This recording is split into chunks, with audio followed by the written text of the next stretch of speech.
ভারতের জার্সিতে আর কখনো মাঠে নামবেন না বিরাট কোহলি আর রোহিত শর্মা, এমন খবরই যেন কাঁপিয়ে দিয়েছে ক্রিকেট দুনিয়াকে। দীর্ঘ এক দশকের বেশি সময় ধরে ভারতীয় ক্রিকেটের ব্যাটিং কাণ্ডারি হয়ে থাকা এই দুই মহাতারকার ভবিষ্যৎ নাকি এক কলমে মুছে দিয়েছে বিসিসিআই এর নির্বাচক কমিটি। সিদ্ধান্তটা এসেছে এমন এক সময়ে যখন সামনে এখনো 2.5 বছরের পথ বাকি 2027 ওয়ানডে বিশ্বকাপের। মাত্র 14 মাসের ব্যবধানে টেস্ট ও টি-20 ফরম্যাট থেকে বিদায় নিয়েছেন দুজনেই। ভক্তদের আশা ছিল অন্তত ওয়ানডের আঙিনায়, বিশেষ করে বিশ্বকাপে একবার শেষবারের মতো জুটি হয়ে ফিরবেন এই দুই কিংবদন্তি। কিন্তু হঠাৎ করেই দিক পরিবর্তন করল বোর্ড। আফ্রিকার মাটিতে হতে যাওয়া 2027 আসরের আগে তারা চাইছে নতুন রক্তকে গড়ে তুলতে, তৈরি করতে আগামী দিনের নেতৃত্ব। তবে বোর্ড একেবারেই দরজা বন্ধ করে দেয়নি, শর্ত বেঁধে দিয়েছে।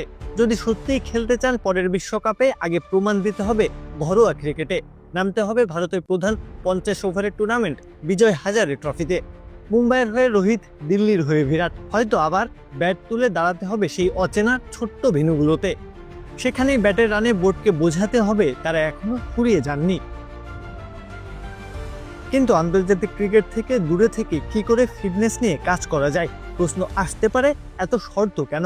বোর্ডের যুক্তি, এখন সময় ভবিষ্যৎ গড়ে তোলার। ক্যারিয়ারের গোধূলি লগ্নে থাকা অভিজ্ঞদের বদলে তরুণদের দীর্ঘমেয়াদী সুযোগ দিতে হবে। ফলে এক যুগ ধরে ভারতীয় ক্রিকেটের মুখ হয়ে থাকা বিরাট কোহলির যুগ হয়তো শেষ হয়ে যাচ্ছে ঠিক 22 গজের বাইরেই।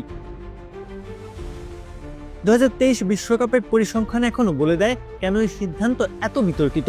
সেই আসরে বিরাট কোহলি ছিলেন টুর্নামেন্টের সর্বোচ্চ রান সংগ্রাহক, 11 ইনিংসে করেছিলেন 765। রোহিত শর্মা ছিলেন দ্বিতীয়, 597 রান করেছিলেন। তবু আহমেদাবাদের নরেন্দ্র মোদী স্টেডিয়ামে স্বপ্ন ভঙ্গ হয়েছিল অস্ট্রেলিয়ার কাছে।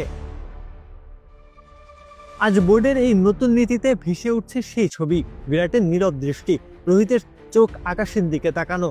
হয়তো সেই ছিল ভারতের নীল জার্সিতে তাদের শেষ অধ্যায়ের সূচনা। এবার হয়তো সত্যিই পর্দা নামছে ক্রিকেটের এক মহাকাব্যিক যুগের। প্রত্যহ কাব্য, খেলা 71।